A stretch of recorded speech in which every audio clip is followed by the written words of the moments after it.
दोस्तों नमस्कार। आज बेबाक बिहार पे हम आपके साथ हाजिर हैं और हमारे साथ दो मेहमान जुड़ चुके हैं और दोनों सुनील हैं। एक सुनील पांडे जी हैं जो बहुत मीडिया को जानते हैं, काफी जगहों पर काम किया है इन्होंने, दिल्ली में भी काम किया है, सहारा ग्रुप में बहुत अच्छा काम किया है और अभी भी कर रहे हैं। तो आपका स्वागत है सुनील पांडे जी। और सुनील सिंह जो एनालिस्ट हैं और बहुत बारीकी से माइक्रो मैनेजमेंट की भी बात करते हैं और किस तरह से चुनाव की रणनीति तैयार होती है और क्या है, इनकी बड़ी अच्छी पकड़ है। इसके अलावा दो मेहमान और जुड़ेंगे। एक नवेंदु जी हैं और एक श्रीकांत प्रत्यूष जी हैं। तो हम वो जुड़ जाएंगे तो शामिल हो जाएंगे और तब तक हम ये कार्यक्रम को शुरू करते हैं। और इस कार्यक्रम को की शुरुआत देखिए, बिहार में पूरे देश की बात तो हम अभी नहीं कर रहे हैं, हम बिहार की बात कर रहे हैं। ये 7 चरण का चुनाव अब अंतिम दौर पर है और अंतिम रिश्त पड़ने वाला है। और कल यहाँ चुनाव 8 जगहों पर होगा और ये 8 जगह बहुत ही इम्पोर्टेंट माना जा रहा है कल के दौर के लिए। और 40 सीट का जो लोगों का दावा है उसमें कौन कितना बटोर कर ले जाएगा, ये तो ईवीएम के खुलने के बाद ही पता चलेगा कि क्या है। मगर जो चुनाव हुए और इस चुनाव में जो दावे हुए, जिस तरह से हर एक पार्टियों ने अपनी ताकत झोंक दी, ताकत सिर्फ झोंकी, मुद्दा नहीं झोंक पाए। और मुद्दा जिन पार्टी ने झोंका उस पार्टी के ये में भीड़ दिखी और लोग उसके पीछे भागे। तो हम ये कहते हैं कि अभी जो बिहार में एक तो 7 चरण का चुनाव बहुत उबाऊ हुआ, बहुत तरह के आरोप प्रत्यारोप, बड़े तरह की जुबान फिसलने वाली बात होती रही और जनता ठगा हुआ महसूस किया। और जनता ने समझा कि मुद्दा कहीं किसी के पास नहीं है और मुद्दा विहीन किसी ने ये बात नहीं कही कि भारत की दिशा किस तरफ जा रही है और भारत की दिशा हम किस तरह तय करेंगे और आगे हम कैसे बात करेंगे। नौकरी की बात हुई, रोजगार की बात हुई, जरूर हुई विपक्ष की तरफ से। तो नौकरी और रोजगार की बात में युवाओं का एक बड़ा फौज दिखा और वो फौज दिखा। अब वो कितना कन्वर्ट करता है अपने को, ये देखने वाली बात है। मगर आपने ये भी देखा कि किस तरह से मुद्रा की बात हुई, किस तरह से मंगलसूत्र की बात हुई, किस तरह से अनेकों बात हुई। विपक्ष ने भी बहुत सारे ऐसे मुद्दे हैं, बहुत सारे ऐसे बातें उनके तरफ से भी हुई। मगर सवाल यहाँ ये उठता है कि क्या ये बिहार का जो चुनाव है, ये देश का भी चुनाव है, ये देश का चुनाव है। बिहार में हम ये कह रहे हैं कि बिहार के 40 सीटों पर हमने भी अपना वोट दिया, आपने भी दिया, आपने भी दिया वोट। मगर क्या स्थिति है? और ये 8 में जैसे पटना साहिब है, पाटलिपुत्र है, आरा है, बक्सर है, काराकाट है, सासाराम है, इन सारे जगहों पर जो चुनाव हुए, होने वाले हैं, ये फाइनल फेज है और इसमें बड़े दिग्गज लोग भी है बिहार। तो हम इस चर्चा की शुरुआत करते हैं कि अब कल के बाद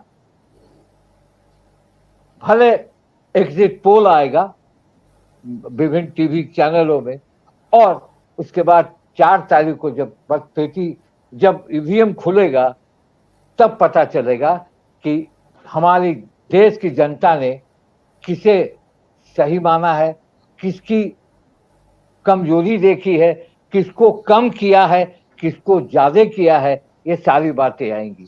तो हम शुरू करते हैं आज। पहले तो हम सुनील पांडे जी, चूंकि वो आरा में हैं और सुनील पांडे ने पूरे चुनाव को बहुत बारीकी से देखा है और बहुत सारे चैनलों में समीक्षा भी की है। तो मैं ये कहूंगा कि सुनील पांडे जी, आप ये 7 चरण के उबाऊ आपने देखा, वोट प्रतिशत भी जिस तरह से होना चाहिए, देश की जनता में जिस तरह से आप वोट के प्रति जागरूकता अभियान भी चलाए, वो जागरूकता जो होनी चाहिए वो हुई नहीं, और बहुत बढ़ोतरी नहीं हुई वोटिंग में। ये इसकी वजह क्या है? और अब ये जो चुनाव अंतिम शेप में आ रहा है, आप क्या कहेंगे? हम शुरू करेंगे आपसे, क्योंकि आप आरा में हैं, तो आरा का क्या आरा है, बगल में काराकाट है और उसके बगल में बक्सर अच्छा भी है। तो आप बताएं कि क्या लग रहा है आप? सर, पहली बात कि आपने 2-3 मुद्दों पर छोटा छोटा मैं अपना विचार रखूं। चुनाव में पार्टिसिपेशन कम होने के कई कारण हैं। एक तो आपने बहुत अच्छा कहा कि मुद्दा विहीन ये चुनाव था। 7 चरणों में पहली बार चुनाव नहीं हो रहा है। समय थोड़ा लंबा जरूर रहा, लेकिन ये 7 चरणों तक चुनाव होता रहा है देश में। लेकिन पहले क्या था, मुद्दा होता था तो मुद्दा के कारण लोग ऊर्जान्वित अपने को महसूस करते थे। लोगों में एक ये होड़ सी लगी रहती थी कि चुनाव में हिस्सा लेना है। मुद्दा विहीन होना चुनाव के प्रति रुझान को कमी लाने में एक बहुत बड़ा कारण है। दूसरा मौसम है। आज खुदकिस्मती से मौसम बदला है और उम्मीद करते हैं कि कल जब अंतिम चरण का चुनाव होगा तो शायद बढ़िया वोटिंग हो, यह मैं मानता हूँ। अब रही बात कि आरा की क्या स्थिति है, आरा के साथ साथ मैं शाहाबाद पूरे क्षेत्र का विश्लेषण कर सकता हूँ, यदि आपकी इजाज़त हो। शुरुआत आरा से मैं करता हूँ। आरा से एनडीए बीजेपी के तरफ से जो अभी भारत सरकार के ऊर्जा मंत्री हैं, केंद्रीय ऊर्जा मंत्री हैं, वो चुनाव लड़ रहे हैं। ये उनका तीसरा हैट्रिक लगाने की कोशिश है। इनके विपक्ष में खड़ा है सुदामा प्रसाद, माले से उम्मीदवार हैं। ये अभी इसी जिले में विधायक भी हैं, विधायकी इनके पास है, लेकिन अब ये लोकसभा चुनाव में आर के सिंह के साथ विपक्ष में खड़े हैं। लेकिन यहाँ मेरा मानना है कि आर के सिंह का काम और मोदी का नाम, यही यहाँ चर्चित शब्द है जिस पर ये चुनाव लड़ा और गढ़ा गया है। आज भी कई रिपोर्ट ऐसे आए जो कि चुनाव प्रबंधन बीजेपी के होने के कारण पुख्ता है, लेकिन माले को अपने कैडर वोट पर विश्वास है। इसमें बड़ा पेंच ये है कि माले और महागठबंधन में शामिल यादवों की एक बड़ी जो जनसंख्या महागठबंधन में जिन बहुत बड़ा बल माना जाता है, लेकिन यादवों का एक मुश्त वोट माले को नहीं मिलने जा रहा है। तो ये आर के सिंह के लिए खुशखबरी है, इनके फायदे की बात है। लेकिन दूसरी तरफ कुशवाहों की बहुत बड़ी जनसंख्या है। कुशवाहा पूरी तरह से एनडीए के साथ नहीं है। कुशवाहा वोटों को अपने पक्ष में करने के लिए कई कोशिशें की गई हैं। अब ये देखना होगा कि कुशवाहा किस तरफ वोट करते हैं। तो एक तरफ कैडर के मामले में बीजेपी भी उतना ही सख्त है, टाइट है जितना कि माले है। वोट परसेंटेज यहाँ यदि कम होता है तो आर के सिंह के लिए वो निगेटिव माना जाएगा। मैं मानता हूँ कि वोटिंग परसेंटेज यदि ज़्यादा होगा तो आर के सिंह की जीत और आसान हो जाएगी, अंतर बड़ा हो सकता है। जीत में मैं मानता हूं कि जीत में कहीं कोई संदेह नहीं है। आर के सिंह इस क्षेत्र में काम किए हैं और काम को लेकर उनकी एक बहुत बड़ी वाहवाही क्षेत्र में हो रही है, और एक cross of caste and creed, religion, इनके समर्थक हैं। और यदि ये वोट के रूप में तब्दील होता है तो आर के सिंह को हैट्रिक लगाने में कोई नहीं रोक सकता है। ये हुई आरा की बात। पांडे जी, एक मिनट दीपक जी, पांडे जी से एक सवाल मेरा होगा कि आरा में दलित मतदाताओं की संख्या बहुत ज्यादा है और दलित वोट किधर जा रहा है ये बड़ा महत्वपूर्ण होगा। सवर्ण तो आर के सिंह की तरफ जाएंगे, इसमें कहीं कोई शक शुबा नहीं है, लेकिन सुदामा प्रसाद चूंकि 97 से हैं और लगातार तरारी से विधायक वो होते रहे हैं और मजबूत कैडर रहा है माले का वहां पर आरा में, तो ये बड़ा महत्वपूर्ण होता है कि दलित मतदाता किधर जाता है। ये इस पर जरा आप यदि कुछ बोल सकें। जी, दलितों में आप ये कह सकते हैं कि उनका अधिकांश वोट कैडर होने के नाते माले को जाएगा, लेकिन दलितों में भी कुछ खास जाति जो हैं, जैसे चमार को छोड़कर दूसरे दलितों का वोट बीजेपी को भी मिल सकता है, जो अंदरूनी रिपोर्ट है। दलितों से कई ऐसे टोलों में हमारी बात हुई जो बीजेपी के कई प्रधानमंत्री के नाम से और उनके काम से वो लोग प्रभावित दिखे। यह एक बड़ी चिंता का विषय माले के लिए है वहां पर। आपका कहना सब सही है, दलित मुख्यतः उनके कैडर हैं, लेकिन यहाँ कैडर में टूट होगी, ऐसा जो जिन लोगों से मेरी बातें हुई उस आधार पर मैं कह सकता हूँ। सुनील जी, एक बात और, जैसे वहां जब भी लड़ाई हुई है, जैसे 14 में जब लड़ाई हुई तो वहां माले ही था, और माले के भगवान सिंह कुशवाहा को मात मिली थी 14 में आर.के. सिंह से। 19 में भी माले के राजू यादव थे जिनसे उनको आरजेडी के थे, राजू यादव आरजेडी के थे। आरजेडी की माले नहीं, आरजेडी मुझे माले नहीं सर, आरजेडी पिछला आरजेडी राजू यादव आरजेडी थी। अच्छा, मान लीजिए 5 वोट का अंतर बहुत ज्यादा नहीं था, मगर वहां जो चुनावी सभाएं हुई, वहां जो चुनावी सभाएं जी, अच्छा चलिए आगे बढ़ाते हैं। 19 में दीपक जी 1 लाख से ज्यादा था, बाकी कम ही था। हाँ जी, कम था, मगर टक्कर हमेशा रहा है। मगर इस तरह अभी जो माहौल है, अभी वहां प्रधानमंत्री का भी दौरा हुआ, राहुल गांधी का भी दौरा हुआ, तेजस्वी यादव की जो धूम है, आधी है, इस तरह से क्या असर लगता है ये तीनों में, इन तीनों के चुनाव प्रचार का क्या असर है? देखिए, चुनाव प्रचार से कोई असर नहीं पड़ता है।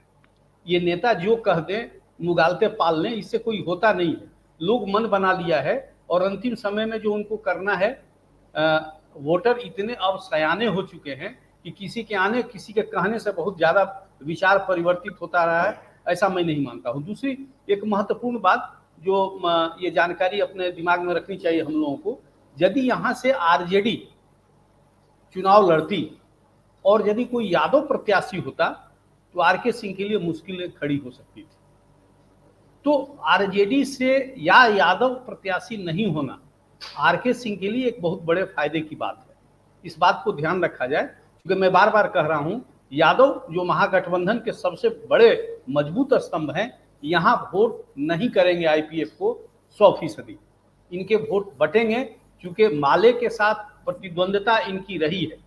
जो आप लोग तो सब पुराने पत्रकार हैं, 70, 80, 90 का दशक जब था, जब ये माले उत्कर्ष पर था, तो इनकी टकराव यादवों से होती थी।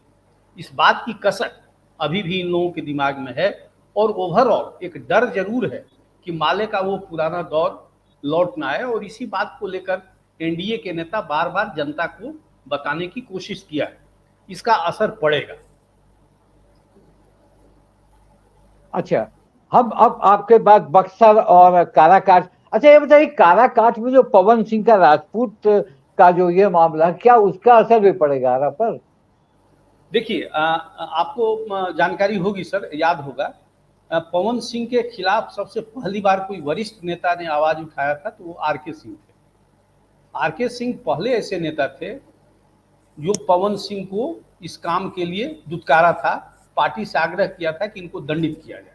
इसकी पहली बड़ी वजह यही थी, क्योंकि यदि राजपूत वहां पवन सिंह को वोट करता है तो कुशवाहा आरा में इनको वोट नहीं करेगा। इनकी चिंता पवन सिंह और काराकाट की नहीं थी, इनकी चिंता खुद की थी, क्योंकि राजपूतों का वोट यदि पवन सिंह को काराकाट में मिलेगा तो कुशवाहा का वोट यहाँ कट सकता था। इसलिए ये डैमेज कंट्रोल बहुत दिन किया गया। बीजेपी ने भी बहुत बाद के समय में पवन सिंह को पार्टी से निकाला है। तो ये जो ध्रुवीकरण है, अभी जो मेरी जो जानकारी मिल रही है, पवन सिंह टक्कर दे रहे हैं, ये आप गांठ मान लीजिए। इसका कारण राजपूत होना तो है ही, उपेंद्र कुशवाहा जैसे ढीला ढाला नेता, कई दलों का यात्रा करने वाला नेता, ये 2014 में जीते थे, 2009 में भी हारे थे, कोई अपनी पहचान नहीं बना पाए हैं काराकाट में। इसकी बड़ी वजह है काम में रुचि न लेना, क्षेत्र में रुचि न लेना, आना जाना भी कम होना। इसका खामियाजा इनको उठाना पड़ेगा। और वहाँ के लोग ये कहते हैं कि पहली बार देश के नक्शे पर यदि काराकाट की चर्चा हो रही है तो उसका कारण पवन सिंह है। इसलिए यहाँ के लोग इस बात को मानते हैं कि पवन सिंह को मौका दिया जाए। अब बक्सर पर थोड़ा बताएं, फिर हम सुनील जी के पास जाएंगे। सर, बक्सर की लड़ाई जो है त्रिकोणात्मक है। अभी तक जो काराकाट भी त्रिकोणात्मक है, आर पार की लड़ाई है, बक्सर में भी त्रिकोणात्मक है। सुधाकर सिंह आरजेडी से हैं, मिथिलेश तिवारी बीजेपी से हैं, लेकिन तीसरा आदमी जो इस पूरे रंग को बिगाड़ने में लगा हुआ है वो आनंद मिश्रा है। युवा पूर्व आईपीएस अधिकारी, असम कैडर के, मूल रूप से बक्सर के रहने वाले, लेकिन इनकी पढ़ाई लिखाई पैदाइश कोलकाता वेस्ट बंगाल में हुई है, लेकिन ये पहले से सामाजिक सरोकार रखते हैं। मेरी निजी बातचीत भी उनसे हुई। अब किस मुगालते में आके वो आईपीएस की नौकरी छोड़ा, किसके कहने पर छोड़ा, और बक्सर जैसे ब्राह्मण बाहुल्य इलाके में अपना दावा पेश किया इस शर्त पर कि हम यहाँ के लोकल हैं, युवा हैं, पढ़े लिखे हैं, हमको मौका दिया जाए। अब इस पूरे गेम में कौन कौन शामिल रहा इस पर यहाँ बहस करने का कोई मुद्दा नहीं है, लेकिन ये चीज जो है मिथिलेश तिवारी को महंगा पड़ सकता है। ये सरदर्द पूरे बीजेपी के लिए। बक्सर में जैसे अभी सुनील पांडे जी बता रहे हैं, वहां पर यदि आनंद मिश्रा जी हैं जो भाजपा को, मिथिलेश तिवारी जी को परेशान कर रहे हैं, तो वहां पर ददन पहलवान भी हैं। बिल्कुल, वो भी दूसरा भी बहुत महत्वपूर्ण फैक्टर है जो सुधाकर सिंह जी को परेशान कर रहे हैं। सर बिल्कुल सही बात है, लेकिन ददन पहलवान का जो इलाका है सर, वो बहुत सीमित इलाका है जहां उनका प्रभाव है। आपकी चिंता वाजिब है, ये चर्चा आम लोगों में है कि जितना उधर कटेगा उधर, इतना उधर कटेगा, माने लड़ाई फिर 1 to 1 हो जाएगी। लेकिन मेरा मानना है जी, ददन पहलवान का प्रभाव क्षेत्र कम है आनंद मिश्रा के बनिस्थ। एक तो जनसंख्या ब्राह्मणों की ज्यादा है, मतदाताओं की, इसका प्रभाव पड़ेगा, और यादवों में भी पूरे इलाके में ददन पहलवान का बहुत अच्छी पकड़ नहीं है, तो इसलिए ज्यादा लॉस होता दिख रहा है मिथिलेश तिवारी को। मगर ये कहना था कि जिस तरह से आपने कहा, देखिए बक्सर एक ऐसा कंस्टिट्यूंसी है कि आईपीएस के अधिकारियों को धारता नहीं। आपको याद होगा कि गुप्तेश्वर पांडे ने वॉलंटरी रिटायरमेंट लिया और बड़ी इच्छा से वहां गए, उन्हें टिकट नहीं मिला। आनंद मिश्रा असम कैडर में थे, वहां भी उनको कहा गया कि आप जाएं, उन्होंने भी रिटायरमेंट लिया, उन्हें भी टिकट नहीं मिला। तो आईपीएस को बक्सर धारता नहीं। बक्सर का मुकाबला बहुत ही संघर्षपूर्ण है। अश्वनी चौबे भी एक फैक्टर है, और अश्वनी चौबे बीच में जब उनको टिकट नहीं मिला, उनके समर्थक भी नाराज हैं। तो कहीं ना कहीं मिथिलेश तिवारी, भले लोग कहें कि मोदी के नाम पर उनको वोट मिलेगा, मुझे लगता है कि उनको थोड़ी परेशानी जरूर है। आनंद मिश्रा उनसे ज्यादा महत्वपूर्ण दिख रहे हैं, क्योंकि बक्सर के लोगों से मेरी बातचीत हो रही। परिणाम क्या होगा, वोट देने वाले का मेंटल स्टेटस क्या होगा, ये आने वाला समय बताएगा 4 तारीख को। हम तो बता नहीं सकते, और हम तो कोई जोड़ घटाव करके 400 में 400 बोल नहीं सकते। हम तो किसी चैनल की तरह 300 नहीं बोल सकते। हम बोलेंगे 4 का इंतजार कीजिए। मगर हम चुनाव के गंभीरता और चुनाव के जो की रोचकता और जो जिस तरह से चुनाव में भागीदारी है, उसको देखते हुए हम बताते हैं आपको। हम लोग ने वर्षों से ये बताया।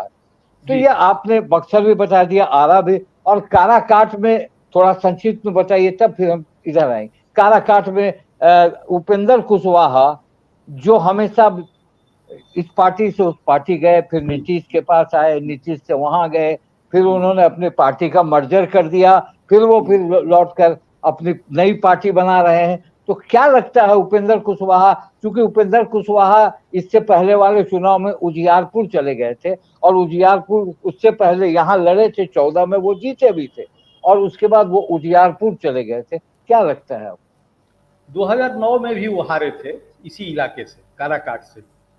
दूसरी बात की राजनीतिक बदचलनी का आरोप इन पर है, जो आपने कहा इस पार्टी कभी उस पार्टी। अब मेरा मानना है कि इनके माथे पे शनि ग्रह सवार है। बीइंग अ मंत्री, केंद्रीय राज्य मंत्री, शिक्षा मंत्री थे, ये ह्यूमन रिसोर्स मंत्री थे, और उन्होंने रिजाइन किया। आपको एक बात और ध्यान रखना है कि सवर्णों के गरीबों में जब 10% रिजर्वेशन की बात हुई, तो ये पहला बंदा था जो इसका विरोध किया था। इसका भी गलत असर पड़ रहा है काराकाट की जनता पे। और इनका काम नहीं करना, क्षेत्र से बाहर रहना, क्षेत्र के लोगों के काम में रुचि नहीं लेना, विकास नाम की कोई चीज काराकाट के इलाके में नहीं है। एक तो काराकाट का बनावट जो है, बसावट जो है, दो जिला, 3 विधानसभा औरंगाबाद से, 3 विधानसभा रोहतास का, ये किसी मंसूबे के तहत ही इसको बनाया गया। अब इसके इतिहास में जाएंगे तो बक्सर लोकसभा क्षेत्र के निर्माण करने के लिए काराकाट के साथ ऐसा किया गया, जो भी। लेकिन यहाँ उपेंद्र कुशवाहा सीधे तौर पर फंसते हुए नजर आ रहे हैं। उनका फंसना तय है, इसमें कोई उरेज नहीं है। बहुत किस्मत वाले होंगे तभी उनको जीत मिलेगी, अन्यथा उनको तीसरे नंबर पर भी आने की आशंका है मेरी नज़र में। पवन सिंह लीड ले रहे हैं। पहले थोड़ी स्थिति दूसरी थी, लेकिन अचानक अब बदलाव आ रहा है, जो रिपोर्ट मिल रही है। और राजाराम सिंह जो वहाँ से माले के प्रत्याशी हैं, वो लीड में हैं। दोनों में टक्कर है, पवन सिंह और इसमें, और उपेंद्र कुशवाहा कहीं नहीं है, हमारा जो विश्लेषण कहता है।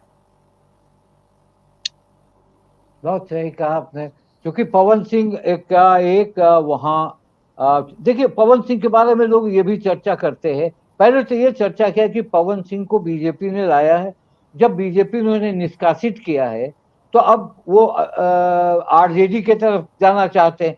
तो इस दोनों के चक्कर में माले के उम्मीदवार को महागठबंधन के, आरजेडी के लोगों से कैसा सहयोग मिल रहा है? देखिए, राजाराम सिंह और पवन सिंह इसी इलाके के हैं, ठीक है। आरा उनका जन्म है। राजाराम सिंह ओबरा के थे, ओबरा के हैं। हाँ सर, मैंने सोन के इस पार उस पार की व्यवस्था है, मैंने ऐसे दूर के नहीं है जैसे उपेंद्र कुशवाहा। उपेंद्र कुशवाहा वैशाली से भोजपुरी भाषी नहीं है, लेकिन आप इंटरेस्टिंग है कि औरंगाबाद का जो सोन के तटीय इलाका है, इसमें और भोजपुरी भाषी में कोई खास अंतर नहीं है। बेटी रोटी का भी संबंध है। मेरी खुद शादी औरंगाबाद में हुई है, मैं आरा से हूँ।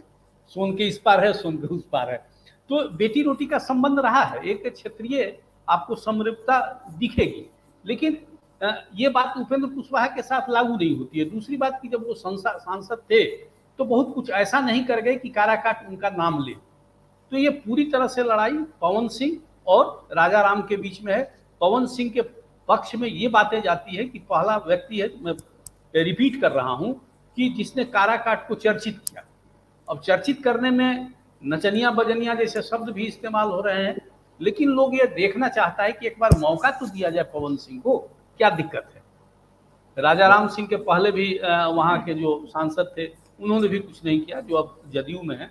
मेरी याद से भगवान सिंह कुशवाहा शायद वहाँ से सांसद थे।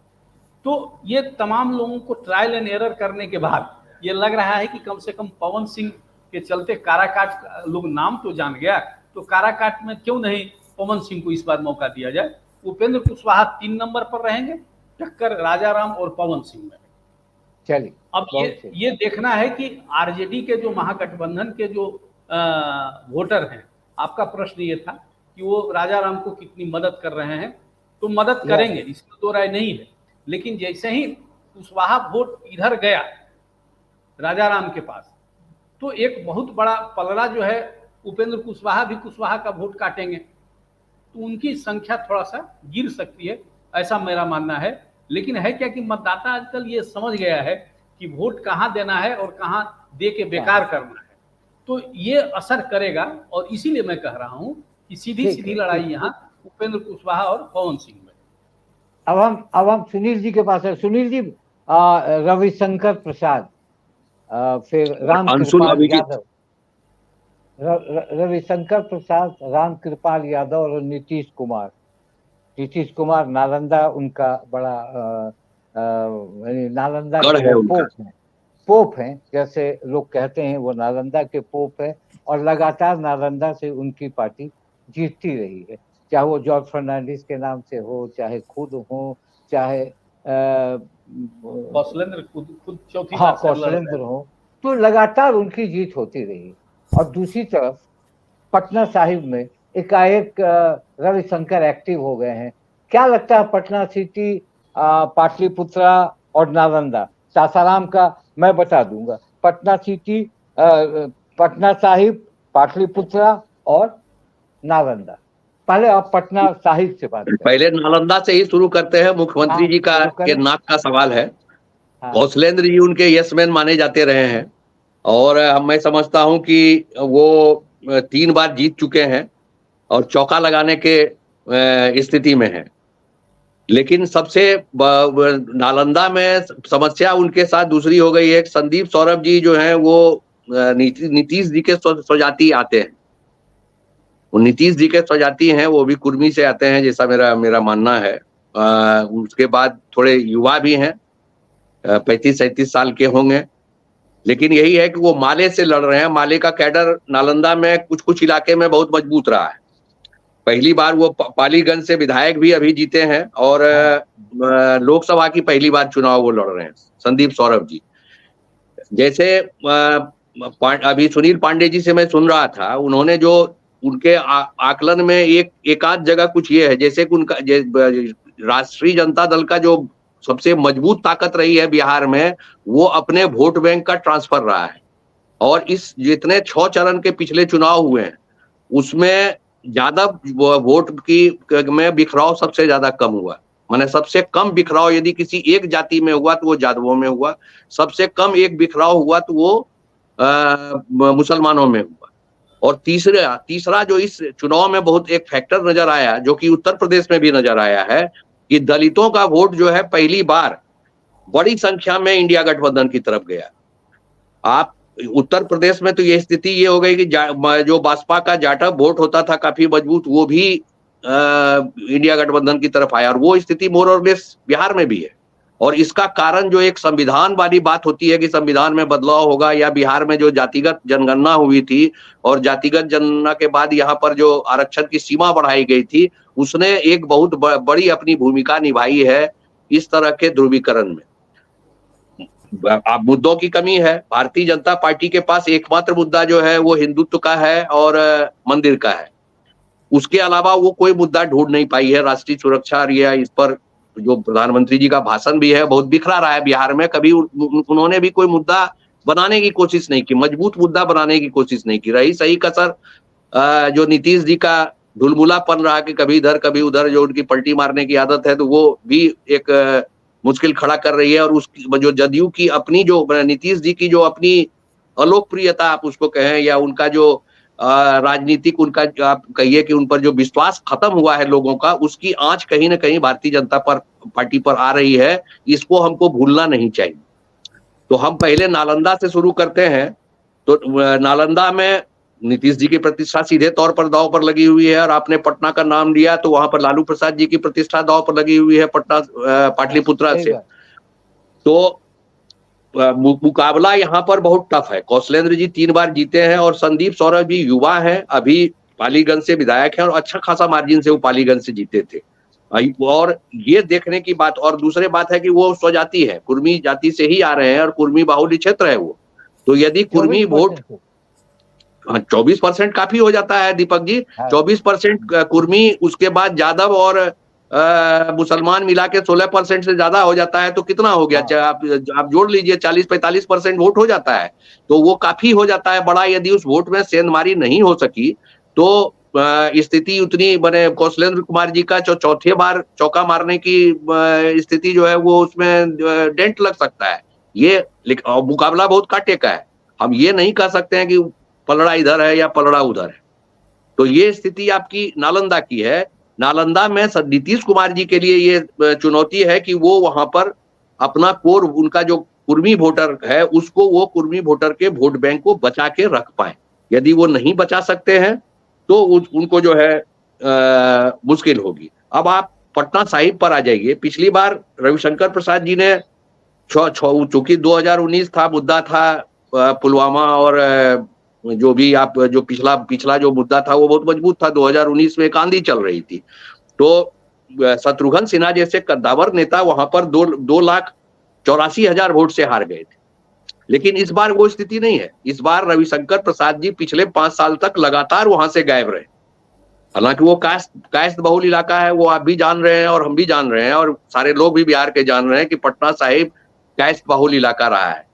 लेकिन रविशंकर प्रसाद जी के खिलाफ एक एंटी इनकम्बेंसी बहुत मजबूत रही है। और एक चर्चा थी कि रविशंकर प्रसाद जी की टिकट बदला जाए। इसके लिए भारतीय जनता पार्टी की जो स्थानीय इकाई थी उन्होंने भी बहुत जोर लगाया था कि रविशंकर प्रसाद जी का टिकट कटे और वहां पर बदल दिया जाए उनको। लेकिन चलिए, क्योंकि उसके साथ कार्ड में आर.के. सिंह आज मजबूत वहां कंटेस्ट दे रहे हैं, उनका भी नाम था टिकट कटने में, जब बक्सर के साथ साथ अश्वनी चौबे जी का कटा, लेकिन ये 2 बचा। तो ये मैं समझता हूं कि सुनील पांडे जी इस पर बाद में अंतिम में इस पर बताएंगे कि आर.के. सिंह जी भी वहां पर टिकट कटने वाले नाम में थे। तो इन लोगों के खिलाफ ये बहुत बड़ा स्थानीय तौर पर ये मुद्दा रहा था कि ये दोनों के दोनों सांसद क्षेत्र में जो है बहुत कम नजर आते हैं। रविशंकर प्रसाद जी तो खैर नजर ही नहीं आए, लेकिन उनके लिए एक राहत की बात है। राहत की बात यह है कि अंशुल अभिजीत जी, जिनकी राजनीतिक विशारद जो विरासत है वो मजबूत रही है, बड़े रसूखदार राजनीतिक परिवार से वो संबंध रखते हैं, चाहे वो अपने दादा के तरफ से हो या ननिहाल के तरफ से हो। लेकिन समस्या उनकी एक दूसरी है कि वो बिल्कुल नए हैं उस क्षेत्र में, बिल्कुल नया चेहरा है, और उनका कोई, मैंने पहले भी वो कभी पटना साहिब क्षेत्र में नजर नहीं आया, उनका नाम भी नहीं जान रहा था। वो तो किस्मत की बात है कि अंतिम चरण में ये चुनाव है, तो मेरे जैसा भी लोग जो राजनीतिक विश्लेषक है या आपके जैसा पत्रकार भी जानने लगा कि अंशुल अभिजीत भी कोई नाम है। ये उनकी सबसे बड़ी कमजोरी है। लेकिन अंशुल अभिजीत जी की सबसे बड़ी मजबूती ये है, आप भी जान रहे हैं कि बड़ा सा जल्ला क्षेत्र है, यादवों की संख्या बड़ी मजबूत है और मुसलमानों की संख्या भी बड़ी मजबूत है। और मैंने पहले भी कहा है कि सबसे कम डेंट एनडीए मार पाई है इसी 2 कोर वोट बैंक में। और यदि कायस्तों का वोट एकमुश्त नहीं पड़ा और उसमें उदासीनता रही, तो रविशंकर प्रसाद जी के लिए राह बहुत आसान नहीं रही। ये मेरा आकलन है। एक सवाल, आपने अभी कहा कि अंशुल जो है नए हैं और पहली बार आए हैं, मगर पटना साहिब का एक अलग इतिहास देखा हमने पिछले 2020 में, आपने भी देखा होगा। प्रवीण कुशवाहा जो भागलपुर के हैं, उन्हें नंदकिशोर के खिलाफ लड़ाया गया और वो भी नए थे, वो पहली बार गए थे और उन्होंने बड़ी जबरदस्त टक्कर दी थी नंदकिशोर यादव को। और ऐसा एक समय लगा था कि नंदकिशोर यादव हार न जाए और वो 15,000 मात्र वोट से जीत पाए थे। देखिए वहां कुशवाहा, वहां चूंकि अभिजीत जो है वो उनके पिता कुशवाहा और नाना जी का एक अलग, माता जी का एक अलग लीग थी, और मुस्लिम और यादव, उसके अलावा रविशंकर से रूठे हुए जो मतदाता है वो, तो मुझे जो सूचना मिल रही है कि अब धीरे धीरे वो बहुत गैरब कर रहे हैं। आज की रात जो है वो कयामत की रात है, आज की रात में जो भी होगा वो आज की रात होगा। मगर मुझे महागठबंधन ने देरी जरूर की, बहुत देरी की, पटना साहिब ऐसे इम्पोर्टेंट कंस्टिट्यूएंसी को में उम्मीदवार देने में, मगर जो उम्मीदवार दिया है तो उसके खिलाफ एंटी इनकम्बेंसी नहीं है और रविशंकर के खिलाफ एंटी इनकम्बेंसी बहुत ज्यादा है। रविशंकर बहुत लोगों को पकड़ रहे हैं, जा रहे हैं, बैठकें कर रहे हैं। वो तो जब पता चला कि उनका टिकट कट गया तो पिछले 1.5 साल से तो पटना साहिब भूल गए थे। वो जानते थे कि हमको तो टिकट मिलेगा नहीं, और बाई चांस उनको टिकट मिल गया है, तो वो उनके लिए एक माइनस पॉइंट हुआ। और मेरा ये कहना है कि ये लड़ाई भी अच्छी होगी, मैं ये नहीं कह रहा हूं, ये लड़ाई अच्छी होगी। आगे बताएं सुनील जी। आपने बिल्कुल सही कहा दीपक कुचगवे जी, लड़ाई बड़ी मजबूत है। और ये कहना कि रविशंकर प्रसाद कमजोर पड़ रहे हैं कि अंशुल अभिजीत कमजोर पड़ रहे हैं, ये इसमें अंशुल अभिजीत का ही हाथ ऊपर है। अंशुल अभिजीत आज के दिन में वो आगे है। और जैसा कि मेरा अपना आकलन है कि मुख्य जो इस बार का चुनाव है बिहार का, वो अंत में इस पर निर्भर करेगा कि कोई बूथ लेवल पर आप क्या कर रहे हैं। कल के मतदान में यदि बूथ लेवल पर आपका माइक्रो मैनेजमेंट बेहतर होगा, मतदाताओं को उनके घरों से निकालकर बूथ तक पहुंचाने की कोशिश करेंगे लोग, जो कि अपने समर्थकों को, वो महत्वपूर्ण होगा। चाहे कि किसी भी चुनाव में सबसे ज्यादा गड़बड़ी कहाँ होती है कि मेरा उम्मीदवार तो हार ही रहा है और अब हम जाके क्या करेंगे, पता चला मतदाता जो कोर मतदाता है वो भी घर में बैठा रह गया। दूसरा है कि अरे हम तो जीत ही रहे हैं तो उसका भी घर, चलो नहीं जाएंगे तो क्या हो गया। तो ये दोनों स्थिति बनती है हर चुनाव में। तो इसी में महत्वपूर्ण भूमिका निभाती है बूथ लेवल कमेटियों की। यदि बूथ लेवल कमेटियां मजबूत रहे, समितियां मजबूत होंगी, जिस पार्टी की जो अपने मतदाताओं को बूथ तक ले जा सकेंगे, मैं समझता हूं कि अंतर विजयश्री उनकी होगी। रविशंकर प्रसाद की पीठ दीवार में सटी हुई है, अंशुल अभिजीत बहुत आगे हैं अभी।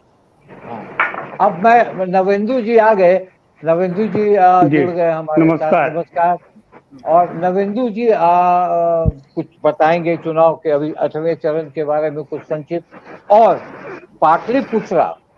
पाटलिपुत्रा में लालू की प्रतिष्ठा दांव पर है, और थोड़ा अगर वो बता पाए रविशंकर के बारे में तो वो आप बताएं नवेंदु जी।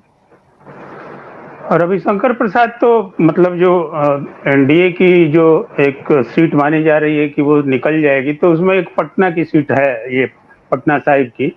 रविशंकर प्रसाद शुरू से ठीक ठाक स्थिति में थे, लेकिन इधर जो है उनको भी मुश्किलों का सामना करना पड़ रहा है, क्योंकि जो पूरा ट्रेंड बिहार में निकल कर आया है पिछले 6 चरणों का, तो उस ट्रेंड में इतना घचपच है कहें कि उस घचपच में जो है न तो एनडीए स्मूथली निकलता हुआ दिख रहा है।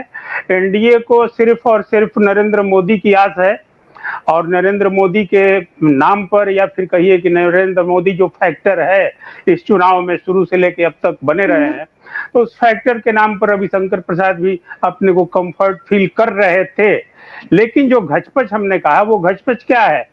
जो जातीय गणित का मामला है, जो कैंडिडेचर जो है, यानी उम्मीदवारों की जो घोषणा की विभिन्न दलों ने, एनडीए ने जो की और फिर इंडिया ने की, उसमें ये मानकर चला जा रहा है कि इंडिया गठबंधन ने जो अपनी उम्मीदवारी तय की जिन लोगों को, उसमें उसने जात जमात का और उस इक्वेशन का बहुत भरपूर ध्यान रखा।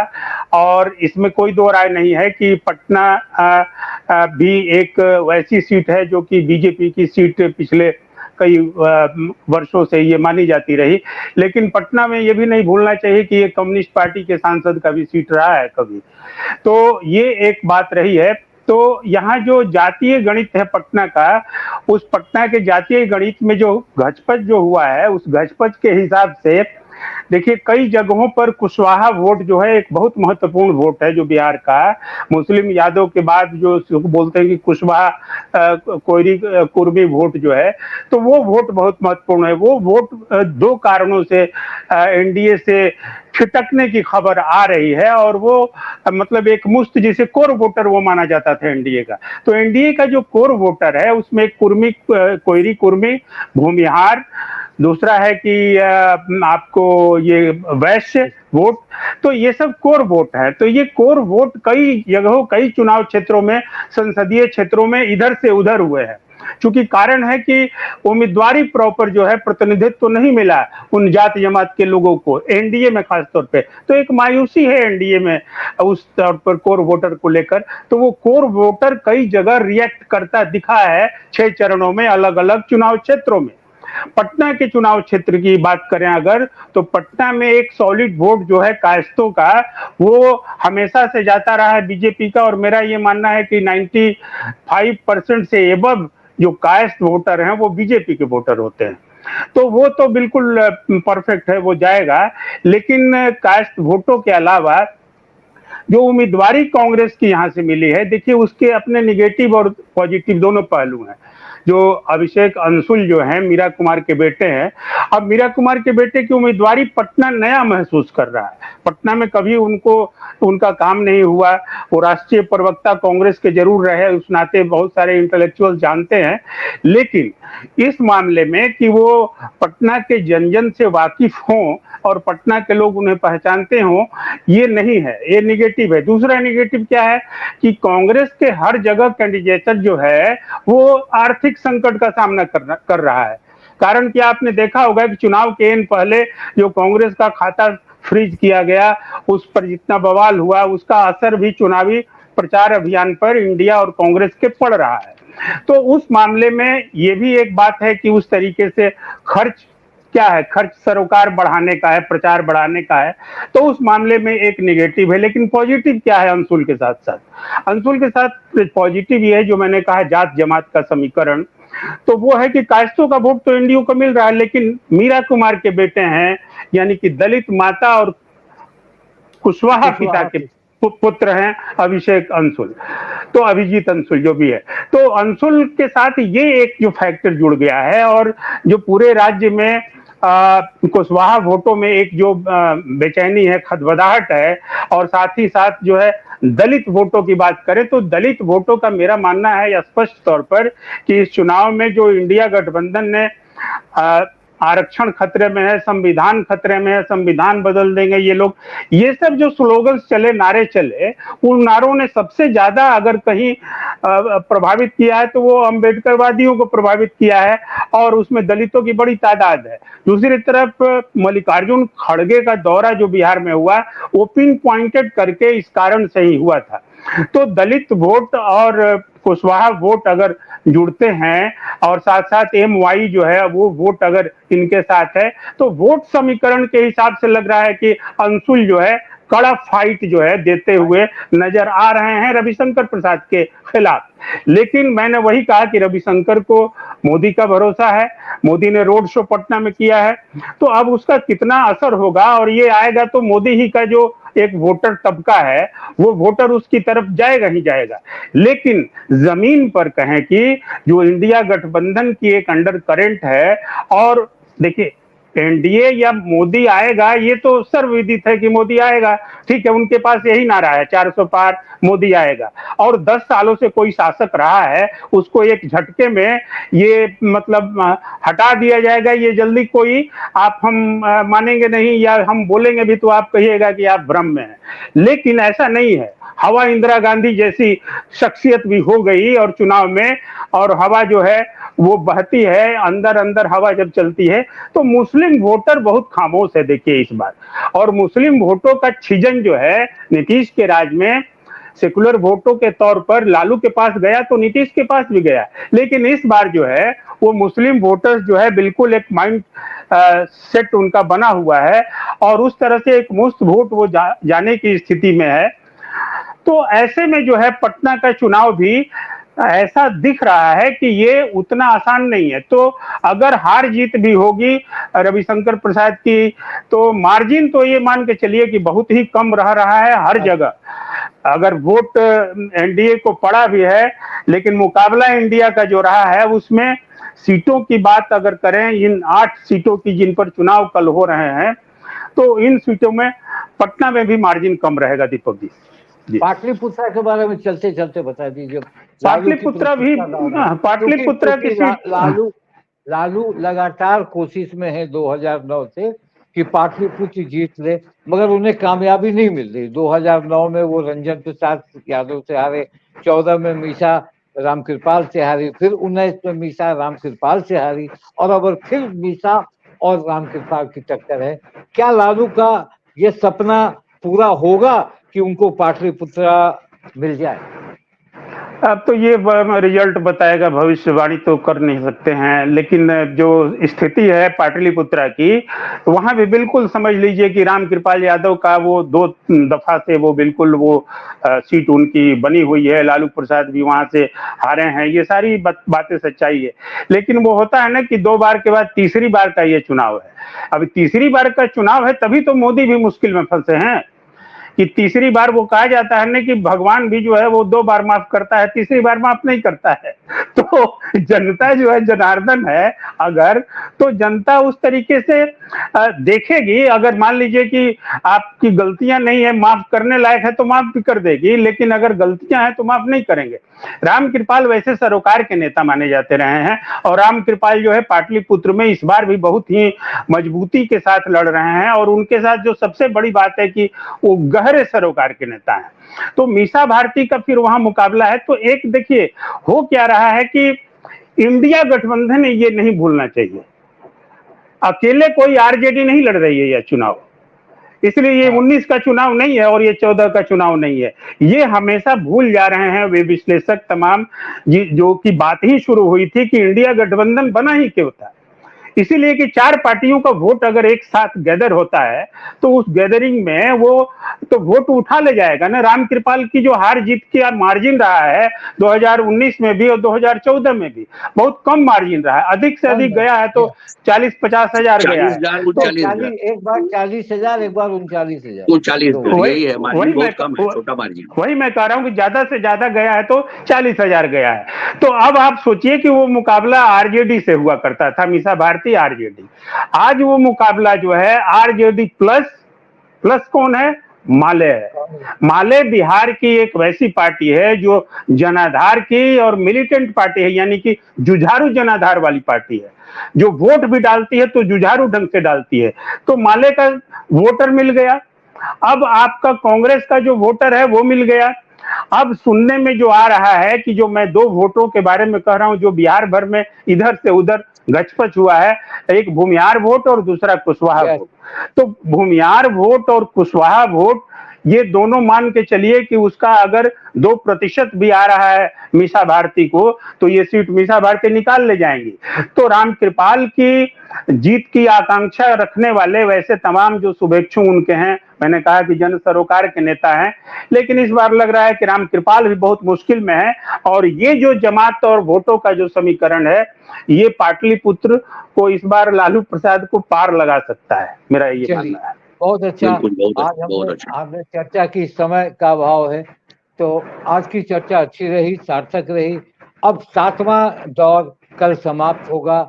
लोगों को लगातार चुनाव और परेशानियों का भी सामना करना पड़ा है और लगातार बिहार में जो चर्चा हुई, चाहे देश की है तो देश की चर्चा है, मगर बिहार के कॉन्टेक्स्ट में बोलता हूँ कि पूरे बिहार में चुनाव 7वां चरण, और ये उम्मीद करते हैं। एक बात ये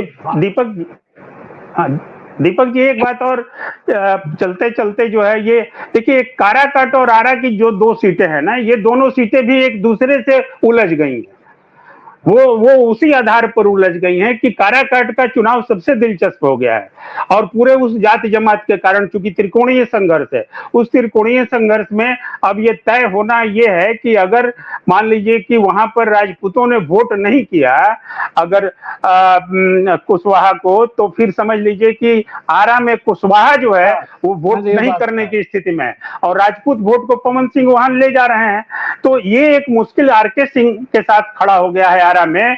और अगर आरा में कुशवाहा वोट अगर छीजन हुआ, क्षरण हुआ उसमें, तो ये मान के चलिए कि मैंने कहा कि सबसे बड़ा वोट बैंक में कुशवाहा वोट बैंक है, तो ये आरा में जो है आरके सिंह को मुश्किल में खड़ा कर सकता है। इसलिए वहां मुकाबिल है सीपीआई-एमएल के सुदामा प्रसाद जो विधायक भी हैं तरारी से।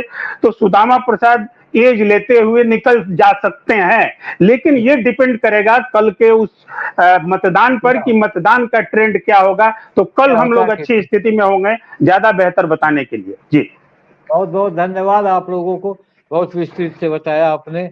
और कल का चुनाव आम जनता जो वोट देते हैं भारी संख्या में वोट दे और अपने सच्चे प्रतिनिधि को चुने, और कल जो वोट प्रतिशत होगा उससे वो कुछ आकलन हम कर सकेंगे कि आने वाला ये 8 सीटों पर क्या परिणाम आएगा। और फिर 4 तारीख को तो 4 तारीख है ही, बहुतों की नींद हराम होगी, बहुतों को चैन मिलेगा, ये सारी बातें होंगी। इसी के साथ हम एक कार्यक्रम समाप्त करते हैं। आप सभी को धन्यवाद करते हैं कि आपने बहुत बहुत शुक्रिया। नमस्कार। आप तमाम पैनल में शामिल मित्रों को बहुत बहुत नमस्कार।